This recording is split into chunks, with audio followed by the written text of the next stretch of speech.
Namaste. Hello and a warm welcome. Welcome to Akankssha's YouTube channel Multidimensional Soul and this audiobooks and talk series dedicated to Akankssha's son and spirit guide Arnav. If you have not yet subscribed to this channel, do subscribe, like and share this knowledge and wisdom. Do share your experiences in the comments. What resonates with you the most? What insights do you receive from these teachings? Let's keep this energy of knowledge and wisdom flowing as the energy loves to move, and this is an energy exchange. The Resurrection of Sri Yukteswar by Paramahansa Yogananda. Lord Krishna. The glorious form of the avatar appeared in a shimmering blaze as I sat in my room at the Regent Hotel in Bombay. Shining over the roof of a high building across the street, the ineffable vision had suddenly burst on my sight as I gazed out of my long open third-story window. The divine figure waved to me, smiling and nodding in greeting. When I could not understand the exact message of Lord Krishna, he departed with a gesture of blessing. Wondrously uplifted, I felt that some spiritual event was presaged. My western voyage had, for the time being, been cancelled. I was scheduled for several public addresses in Bombay before leaving on a return visit to Bengal. Sitting on my bed in the Bombay Hotel at 3 o'clock in the afternoon of June 19, 1936, 1 week after the vision of Krishna, I was roused from my meditation by a beatific light. Before my open and astonished eyes, the whole room was transformed into a strange world, the sunlight transmuted into supernal splendor. Waves of rapture engulfed me as I beheld the flesh and blood form of Sri Yukteswar. My son. Master spoke tenderly, on his face an angel-bewitching smile. For the first time in my life I did not kneel at his feet in greeting but instantly advanced to gather him hungrily in my arms. Moment of moments. The anguish of past months was toll I counted weightless against the torrential bliss now descending. Master mine, beloved of my heart, why did you leave me? I was incoherent in an excess of joy. Why did you let me go to the Kumbh Mela? How bitterly have I blamed myself for leaving you. I did not want to interfere with your happy anticipation of seeing the pilgrimage spot where first I met Babaji. I left you only for a little while, am I not with you again? But is it you, Master, the same Lion of God? Are you wearing a body like the one I buried beneath the cruel Puri sands? Yes, my child, I am the same. This is a flesh and blood body. Though I see it as ethereal, to your sight it is physical. From the cosmic atoms I created an entirely new body, exactly like that cosmic dream physical body which you laid beneath the dream sands at Puri in your dream world. I am in truth resurrected not on earth but on an astral planet. Its inhabitants are better able than earthly humanity to meet my lofty standards. There you and your exalted loved ones shall someday come to be with me. Deathless Guru, tell me more. Master gave a quick, mirthful chuckle. Please, dear one, he said, won't you relax your hold a little? Only a little. I had been embracing him with an octopus grip. I could detect the same faint, fragrant, natural odor which had been characteristic of his body before. The thrilling touch of his divine flesh still persists around the inner sides of my arms and in my palms whenever I recall those glorious hours. As prophets are sent on earth to help men work out their physical karma, so I have been directed by God to serve on an astral planet as a savior, Sri Yukteswar explained. It is called Hiranyaloka, or illumined astral planet. There I am aiding advanced beings to rid themselves of astral karma and thus attain liberation from astral rebirths. The dwellers on Hiranyaloka are highly developed spiritually. All of them had acquired, in their last earth incarnation, the meditation-given power of consciously leaving their physical bodies at death. No one can enter Hiranyaloka unless he has passed on earth beyond the state of Sabhikalpa Samadhi into the higher state of Nirvikalpa Samadhi. The Hiranyaloka inhabitants have already passed through the ordinary astral spheres, where nearly all beings from earth must go at death. There they worked out many seeds of their past actions in the astral worlds. None but advanced beings can perform such redemptive work effectually in the astral worlds. Then, In order to free their souls more fully from the cocoon of karmic traces lodged in their astral bodies, these higher beings were drawn by cosmic law to be reborn with new astral bodies on Hiranyaloka, the astral sun or heaven, where I have resurrected to help them. There are also highly advanced beings on Hiranyaloka who have come from the superior, subtler, causal world. My mind was now in such perfect attunement with my gurus that he was conveying his word pictures to me partly by speech and partly by thought transference. I was thus quickly receiving his idea tabloids.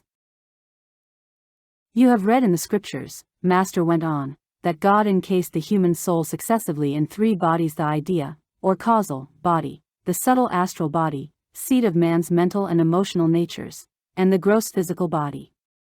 On earth a man is equipped with his physical senses. An astral being works with his consciousness and feelings and a body made of lifetrons. A causal-bodied being remains in the blissful realm of ideas.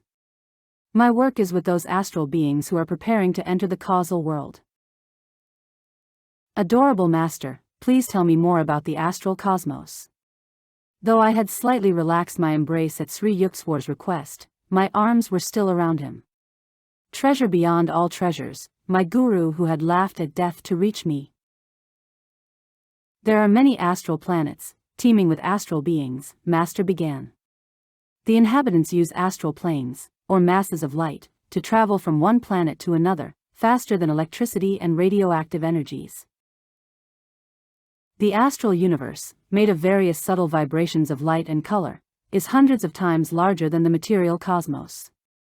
The entire physical creation hangs like a little solid basket under the huge luminous balloon of the astral sphere. Just as many physical suns and stars roam in space, so there are also countless astral solar and stellar systems. Their planets have astral suns and moons, more beautiful than the physical ones. The astral luminaries resemble the aurora borealis, the sunny astral aurora being more dazzling than the mild-rayed moon aurora. The astral day and night are longer than those of Earth. The astral world is infinitely beautiful, clean, pure, and orderly. There are no dead planets or barren lands. The terrestrial blemishes, weeds, bacteria, insects, snakes are absent. Unlike the variable climates and seasons of the Earth, the astral planets maintain the even temperature of an eternal spring, with occasional luminous white snow and rain of many-colored lights. Astral planets abound in opal lakes and bright seas and rainbow rivers. The ordinary astral universe, not the subtler astral heaven of Hiranyaloka, is peopled with millions of astral beings who have come, more or less recently, from the earth, and also with myriads of fairies, mermaids, fishes, animals, goblins, gnomes, demigods and spirits, all residing on different astral planets in accordance with karmic qualifications. Various spheric mansions or vibratory regions are provided for good and evil spirits. Good ones can travel freely, but the evil spirits are confined to limited zones. In the same way that human beings live on the surface of the earth, worms inside the soil, fish in water, and birds in air, so astral beings of different grades are assigned to suitable vibratory quarters. Among the fallen dark angels expelled from other worlds, friction and war take place with liphotronic bombs or mental mantric vibratory rays. These beings dwell in the gloom-drenched regions of the lower astral cosmos, working out their evil karma. In the vast realms above the dark astral prison, all is shining and beautiful. The astral cosmos is more naturally attuned than the earth to the divine will and plan of perfection. Every astral object is manifested primarily by the will of God, and partially by the will, call of astral beings. They possess the power of modifying or enhancing the grace and form of anything already created by the Lord. He has given his astral children the freedom and privilege of changing or improving at will the astral cosmos. On earth a solid must be transformed into liquid or other form through natural or chemical processes, but astral solids are changed into astral liquids, gases, or energies solely and instantly by the will of the inhabitants. The earth is dark with warfare and murder in the sea, land, and air, my guru continued, but the astral realms know a happy harmony and equality. Astral beings dematerialize or materialize their forms at will. Flowers or fish or animals can metamorphose themselves, for a time, into astral men. All astral beings are free to assume any form and can easily commune together. No fixed, definite, natural law hems them round. Any astral tree, for example, can be successfully asked to produce an astral mango or other desired fruit, flower, or indeed any other object. Certain karmic restrictions are present, but there are no distinctions in the astral world about desirability of various forms. Everything is vibrant with God's creative light. No one is born of woman. Offspring are materialized by astral beings through the help of their cosmic will into specially patterned, astrally condensed forms. The recently physically disembodied being arrives in an astral family through invitation, drawn by similar mental and spiritual tendencies.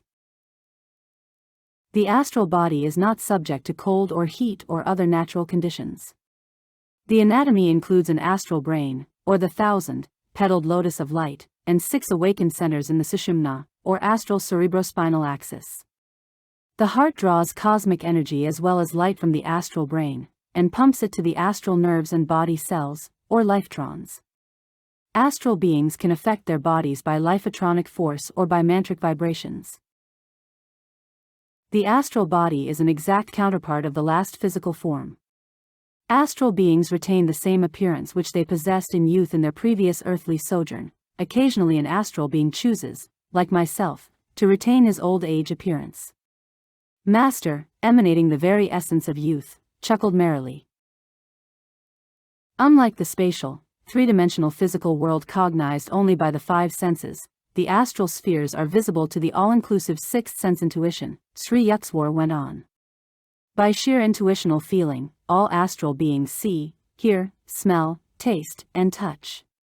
They possess 3 eyes, 2 of which are partly closed. The third and chief astral eye, vertically placed on the forehead, is open.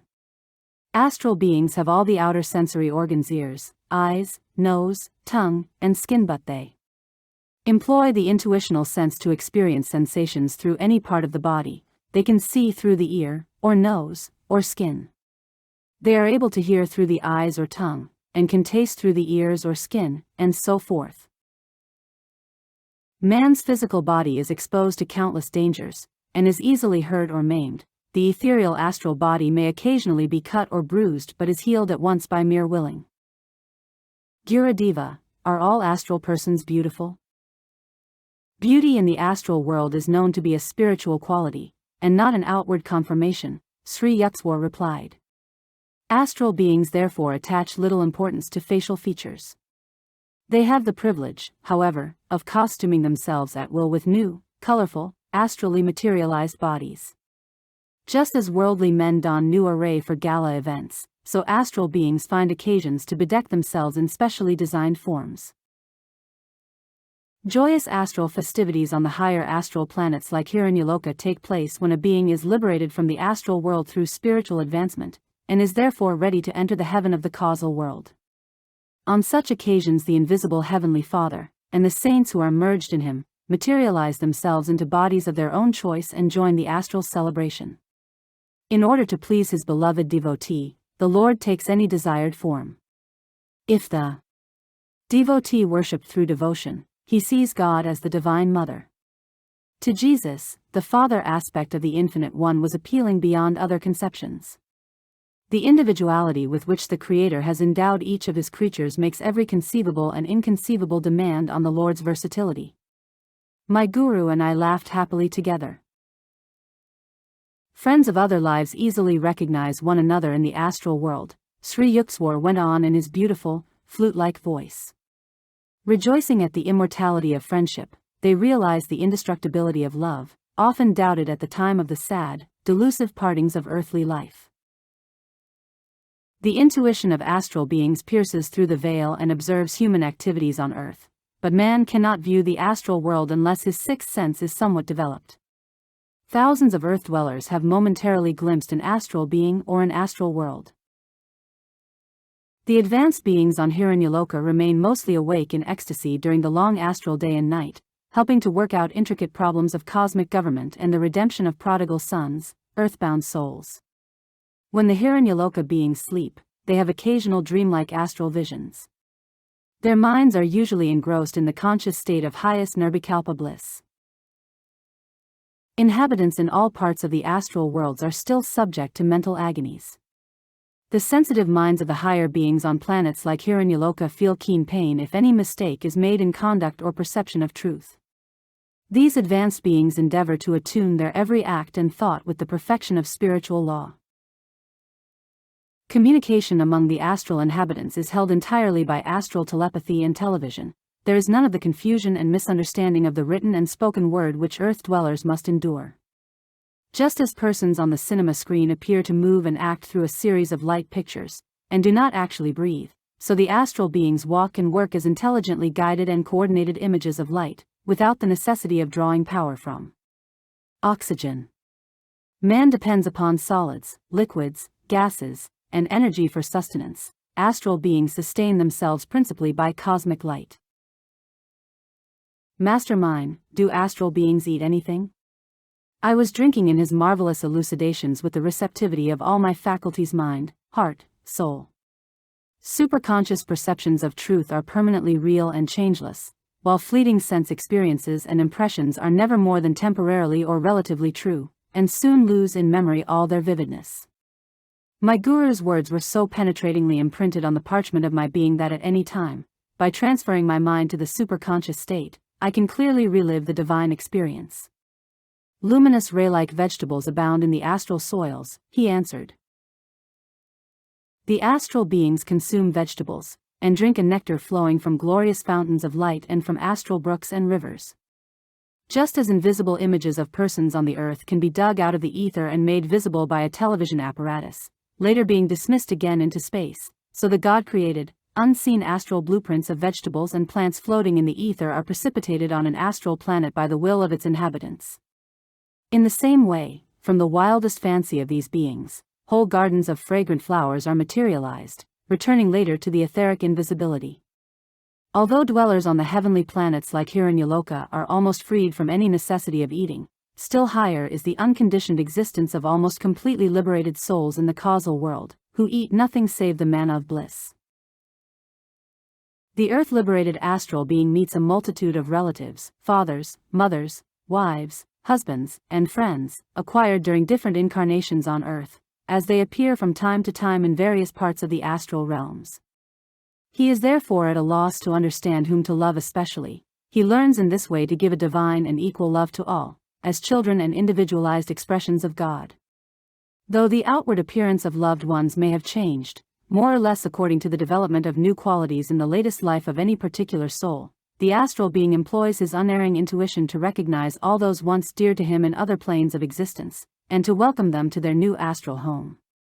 Because every atom in creation is inextinguishably dowered with individuality, an astral friend will be recognized no matter what costume he may don, even as on earth an actor's identity is discoverable by close observation despite any disguise.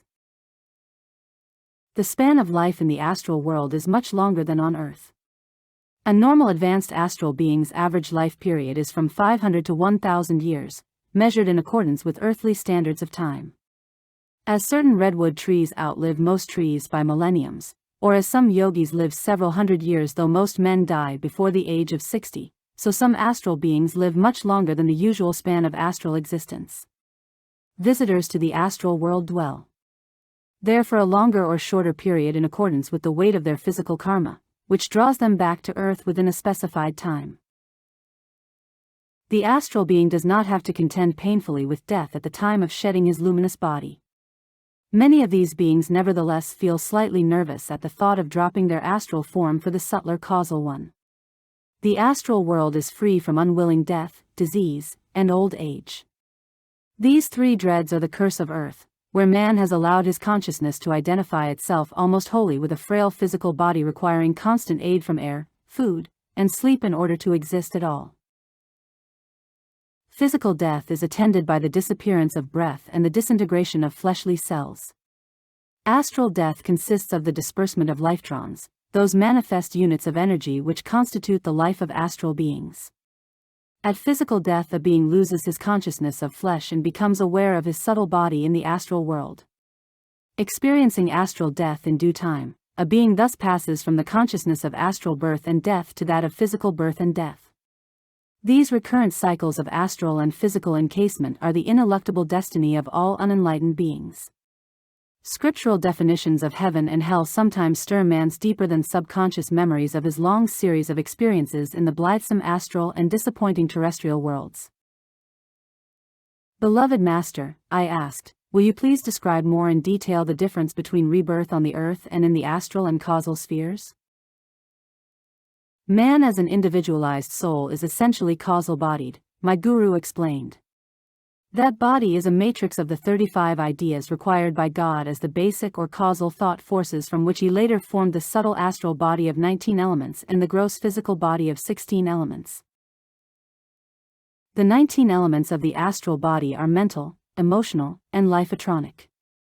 The 19 components are intelligence, ego, feeling, mind, sense consciousness, 5 instruments of knowledge, the subtle counterparts of the senses of sight, hearing, smell, taste, touch, 5 instruments of action, the mental correspondence for the executive abilities to procreate, excrete, talk, walk, and exercise manual skill, and 5 instruments of life force, those empowered to perform the crystallizing, assimilating, eliminating, metabolizing, and circulating functions of the body. This subtle astral encasement of 19 elements survives the death of the physical body, which is made of 16 gross metallic and non-metallic elements. God thought out different ideas within himself and projected them into dreams. Lady Cosmic Dream thus sprang out decorated in all her colossal endless ornaments of relativity. In 35 thought categories of the causal body, God elaborated all the complexities of man's 19 astral and 16 physical counterparts. By condensation of vibratory forces, first subtle, then gross, he produced man's astral body and finally his physical form. According to the law of relativity, by which the prime simplicity has become the bewildering manifold, the causal cosmos and causal body are different from the astral cosmos and astral body. The physical cosmos and physical body are likewise characteristically at variance with the other forms of creation. The fleshly body is made of the fixed, objectified dreams of the Creator. The dualities are ever present on earth: disease and health, pain and pleasure, loss and gain. Human beings find limitation and resistance in three-dimensional matter. When man's desire to live is severely shaken by disease or other causes, death arrives. The heavy overcoat of the flesh is temporarily shed. The soul, however, remains encased in the astral and causal bodies. The adhesive force by which all three bodies are held together is desire. The power of unfulfilled desires is the root of all man's slavery. Physical desires are rooted in egotism and sense pleasures.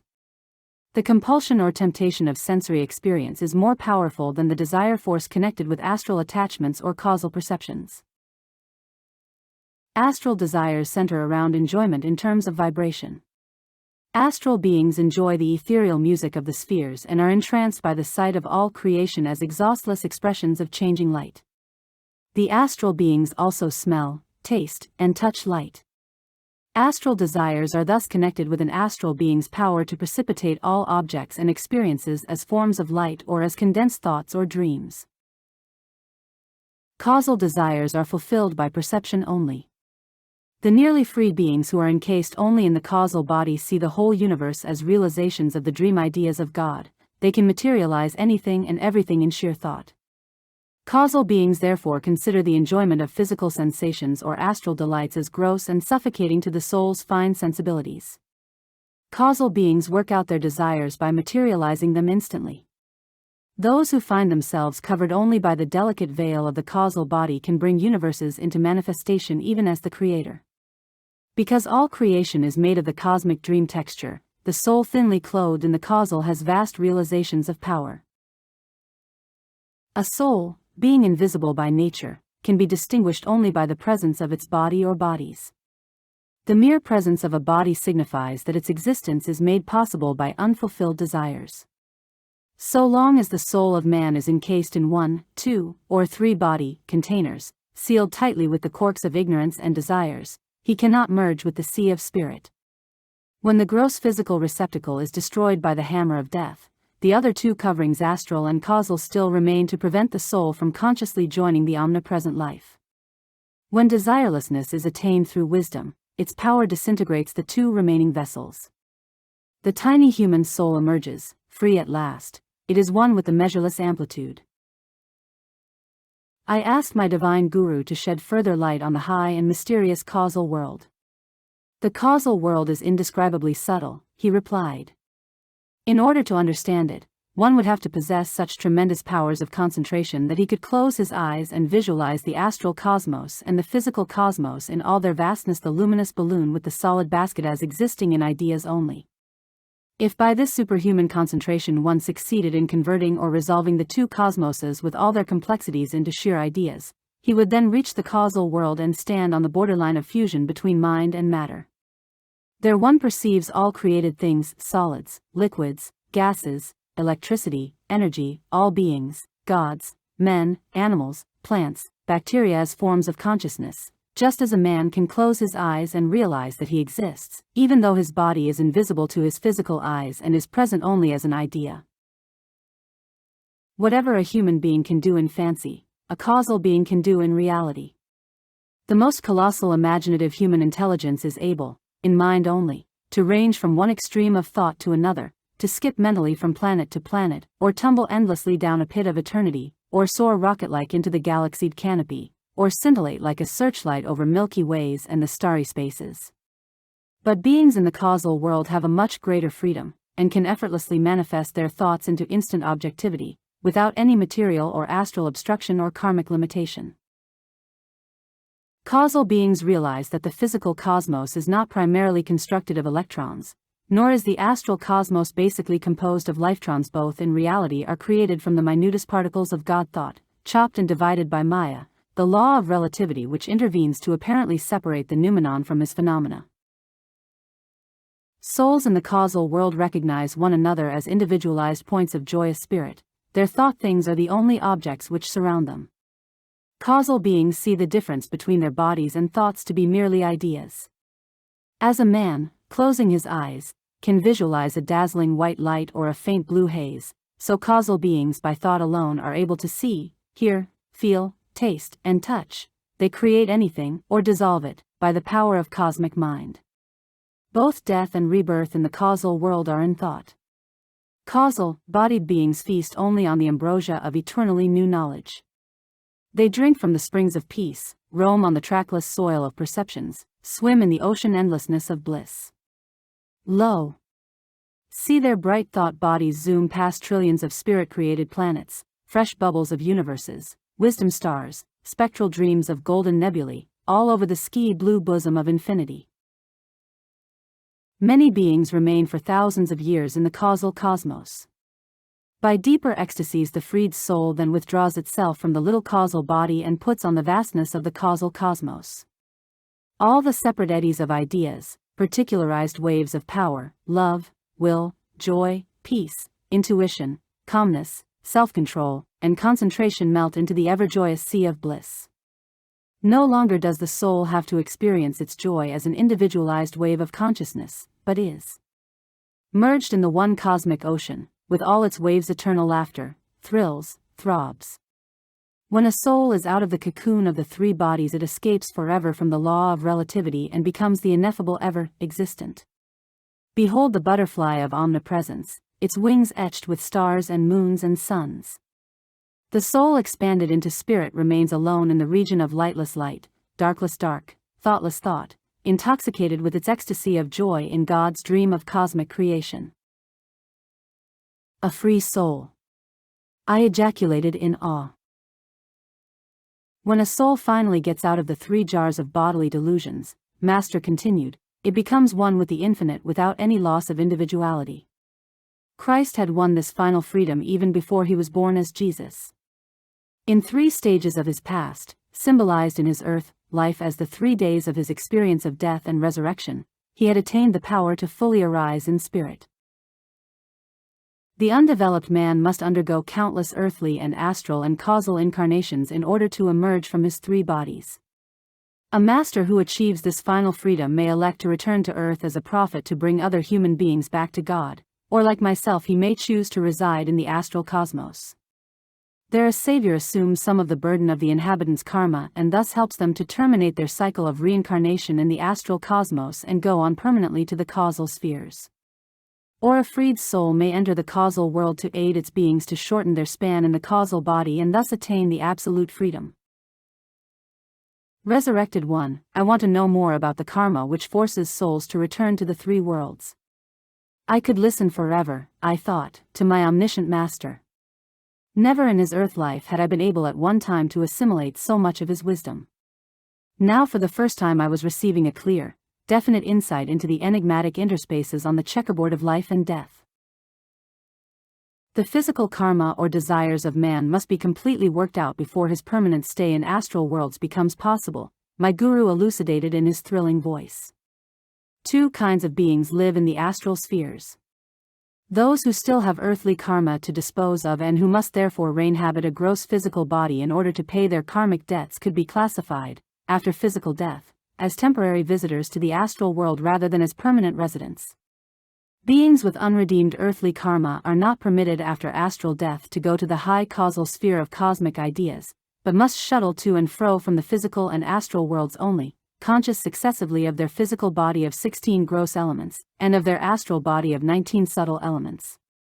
After each loss of his physical body, however, an undeveloped being from the earth remains for the most part in the deep stupor of the death sleep and is hardly conscious of the beautiful astral sphere. After the astral rest, such a man returns to the material plane for further lessons, gradually accustoming himself, through repeated journeys, to the worlds of subtle astral texture. Normal or long-established residents of the astral universe, on the other hand, are those who, freed forever from all material longings, need return no more to the gross vibrations of earth. Such beings have only astral and causal karma to work out. At astral death these beings pass to the infinitely finer and more delicate causal world. Shedding the thought form of the causal body at the end of a certain span, determined by cosmic law, these advanced beings then return to Hiranyaloka or a similar high astral planet, reborn in a new astral body to work out their unredeemed astral karma. My son, you may now comprehend more fully that I am resurrected by divine decree, Sri Yukteswar continued, as a savior of astrally reincarnating souls coming back from the causal sphere, in particular, rather than of those astral beings who are coming up from the earth. Those from the earth, if they still retain vestiges of material karma, do not rise to the very high astral planets like Hiranyaloka. Just as most people on earth have not learned through meditation, acquired vision to appreciate the superior joys and advantages of astral life and thus, after death, desire to return to the limited, imperfect pleasures of earth, so many astral beings, during the normal disintegration of their astral bodies, fail to picture the advanced state of spiritual joy in the causal world and, dwelling on thoughts of the more gross and gaudy astral happiness, yearn to revisit the astral paradise. Heavy astral karma must be redeemed by such beings before they can achieve after astral death a permanent stay in the causal thought world, so thinly partitioned from the Creator. Only when a being has no further desires for experiences in the pleasing to thy astral cosmos, and cannot be tempted to go back there, does he remain in the causal world. Completing there the work of redeeming all causal karma or seeds of past desires, the confined soul thrusts out the last of the three corks of ignorance and, emerging from the final jar of the causal body, commingles with the eternal. Now do you understand? Master smiled so enchantingly. Yes, through your grace. I am speechless with joy and gratitude. Never from song or story had I ever received such inspiring knowledge. Though the Hindu scriptures refer to the causal and astral worlds and to man's three bodies, how remote and meaningless those pages compared with the warm authenticity of my resurrected master. For him indeed existed not a single, undiscovered country from whose bourne no traveler returns. The interpenetration of man's three bodies is expressed in many ways through his threefold nature, my great guru went on. In the wakeful state on earth a human being is conscious more or less of his three vehicles. When he is sensuously intent on tasting, smelling, touching, listening, or seeing, he is working principally through his physical body. Visualizing or willing, he is working mainly through his astral body. His causal medium finds expression when man is thinking or diving deep in introspection or meditation. The cosmical thoughts of genius come to the man who habitually contacts his causal body. In this sense an individual may be classified broadly as a material man, an energetic man, or an intellectual man. A man identifies himself about 16 hours daily with his physical vehicle. Then he sleeps. If he dreams, he remains in his astral body, effortlessly creating any object even as do the astral beings. If man sleep be deep and dreamless, for several hours he is able to transfer his consciousness, or sense of I-ness, to the causal body. Such sleep is revivifying. A dreamer is contacting his astral and not his causal body. His sleep is not fully refreshing. I had been lovingly observing Sri Yukteswar while he gave his wondrous exposition. "Angelic Guru," I said, "your body looks exactly as it did when last I wept over it in the Puri ashram." "Oh yes, my new body is a perfect copy of the old one. I materialize or dematerialize this form any time at will, much more frequently than I did while on earth. By quick dematerialization, I now travel instantly by light express from planet to planet or, indeed, from astral to causal or to physical cosmos." My divine Guru smiled. "Though you move about so fast these days, I had no difficulty in finding you at Bombay."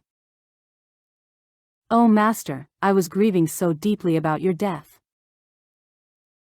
"Ah, wherein did I die? Isn't there some contradiction?" Sri Yukteswar's eyes were twinkling with love and amusement. "You were only dreaming on earth. On that earth you saw my dream body," he went on. "Later you buried that dream image. Now my finer fleshly body which you behold and are even now embracing rather closely is resurrected on another finer dream planet of God. Someday that finer dream body and finer dream planet will pass away. They too are not forever. All dream bubbles must eventually burst at a final wakeful touch. Differentiate, my son Yogananda, between dreams and reality." This idea of Vedantic resurrection struck me with wonder. I was ashamed that I had pitted Master when I had seen his lifeless body at Puri.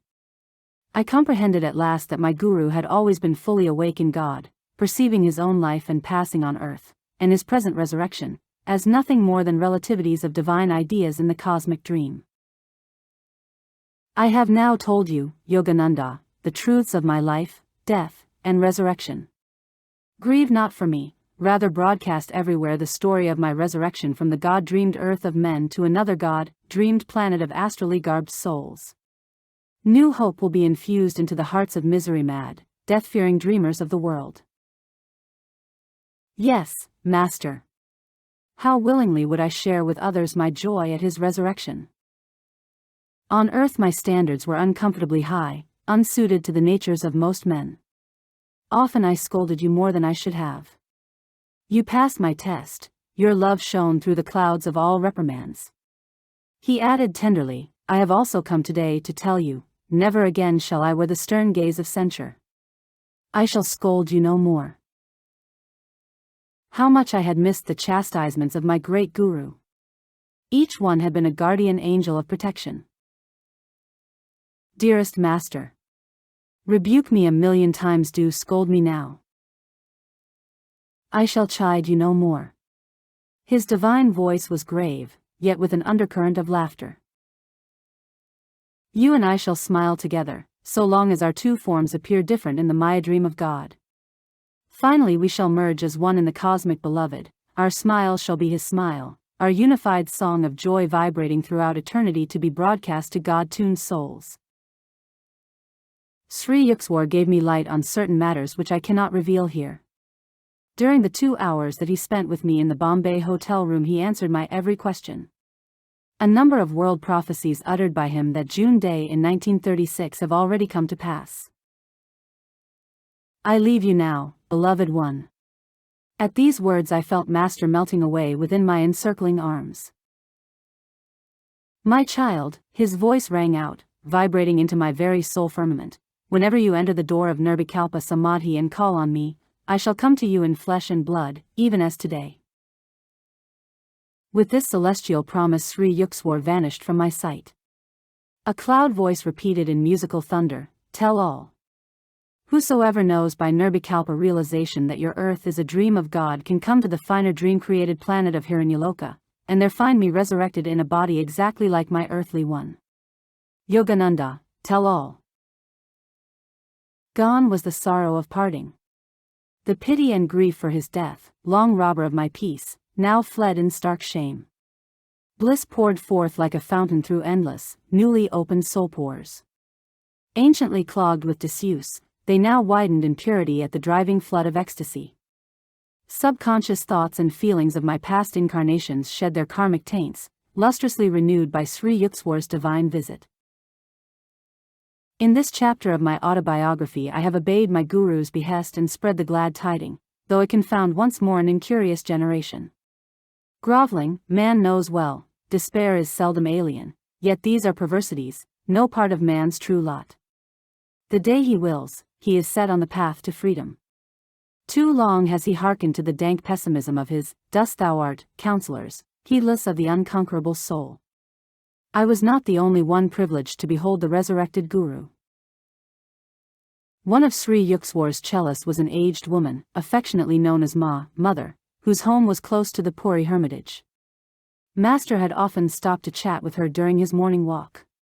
On the evening of March 16, 1936, Ma arrived at the ashram and asked to see her guru. "Why, Master died a week ago." Swami Sivananda, now in charge of the Puri hermitage, looked at her sadly. "That's impossible." She smiled a little. "Perhaps you are just trying to protect the guru from insistent visitors?" "No." Sivananda recounted details of the burial. "Come," he said, "I will take you to the front garden to Sri Yukteswarji's grave." Ma shook her head. "There is no grave for him. This morning at 10 o'clock he passed in his usual walk before my door. I talked to him for several minutes in the bright outdoors." "Come this evening to the ashram," he said. "I am here. Blessings pour on this old grey head." The deathless guru wanted me to understand in what transcendent body he had visited me this morning. The astounded Sivananda knelt before her. "Ma," he said, "what a weight of grief you lift from my heart. He is risen." End of chapter 43 in the Autobiography of a Yogi by Paramahansa Yogananda. Now we're going to read some footnotes. Sabhakalpa Samadhi. The devotee has spiritually progressed to a state of inward divine union but cannot maintain his cosmic consciousness except in the immobile trance state. By continuous meditation, he reaches the superior state of Nirvikalpa Samadhi, where he moves freely in the world and performs his outward duties without any loss of God realization. Prana. Sri Yukteswar used the word prana. I have translated it as lifetrons. The Hindu scriptures refer not only to the Anu, atom, and to the Paramanu, beyond the atom, finer electronic energies, but also to prana, creative life-atronic force. Atoms and electrons are blind forces, prana is inherently intelligent. The pranic lifetrons in the spermatozoa and ova, for instance, guide the embryonic development according to a karmic design. Mantric, adjective of mantra, chanted seed sounds discharged by the mental gun of concentration.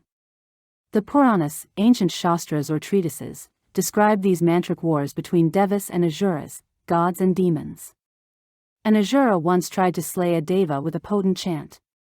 But due to mispronunciation the mental bomb acted as a boomerang and killed the demon.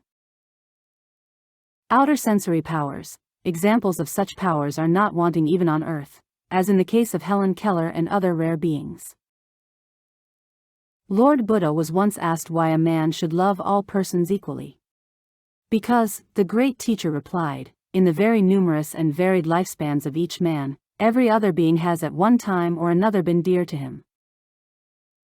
The 8 elemental qualities which enter into all created life, from atom to man, are earth, water, fire, air, ether, motion, mind, and individuality. Bhagavad Gita, 6i, 4. Body signifies any soul encasement, whether gross or subtle. The 3 bodies, physical, astral, and causal, are cages for the bird of paradise. Causal beings work out their desires by materializing them instantly. Even as Babaji helped Lahiri Mahasaya to rid himself of a subconscious desire from some past life for a palace, as described in chapter 34. And he said unto them, wheresoever the body is, thither will the eagles be gathered together. Luke 17:37.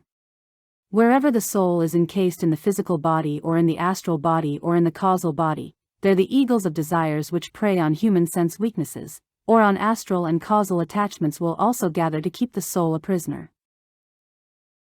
Him that overcometh will I make a pillar in the temple of my God, and he shall go no more out, i.e., shall reincarnate no more.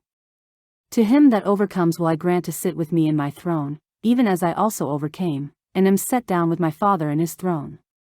Revelation 3:12-21. Sri Yukteswar was signifying that, even as in his earthly incarnation he had occasionally assumed the weight of disease to lighten his disciples' karma, so in the astral world his mission as a savior enabled him to take on certain astral karma of dwellers on Hiranyaloka, and thus hasten their evolution into the higher causal world. Life and death as relativities of thought only. Vedanta points out that God is the only reality, all creation or separate existence is maya or illusion. This philosophy of monism received its highest expression in the Upanishad commentaries of Shankara.